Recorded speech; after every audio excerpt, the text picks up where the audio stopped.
তিলোত্তমা মজুমদার, আপনি লেখিকা না ঘৃণার ব্যবসায়ী? যেই কণ্ঠ দিয়ে গল্প বলেন, আজ সেই কণ্ঠ দিয়ে বীজ ছড়ালেন কেন? আপনার কলমে কি ভালোবাসা ফুরিয়ে গেছে, তাই এখন মুসলমানদের ঘৃণা দিয়ে সাহিত্য পূরণ করছেন?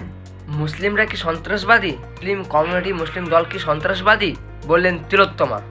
তিনি এবিপি আনন্দের একটি বিতর্কে মঞ্চে গিয়ে তিনি সরাসরি ক্যামেরার সামনে ওপেন ক্যামেরায় বলছে, এ সারা পৃথিবী জুড়ে যতগুলো মুসলিম কমিউনিটি আছে, মুসলিম দল আছে, তারাই হচ্ছে যদি সন্ত্রাসবাদী। সারা পৃথিবীতে দেখি তাহলে এইটা অত্যন্ত ভয়ের বিষয় যে মুসলিম কমিউনিটি এমন একটি সন্ত্রাসবাদী কমিউনিটি তৈরি করেছে যারা সারা বিশ্বের পক্ষে ভীতিজনক, যারা সন্ত্রাস তৈরি। তিলোত্তমা বলছে, ডাইরেক্ট ভিডিওর সামনে প্রকাশ্যে সন্ত্রাসবাদী বলছে, কিন্তু সংবিধান অনুযায়ী প্রত্যেক স্বাধীন ব্যক্তির নিজের ধর্ম প্রচার করতে পারবে।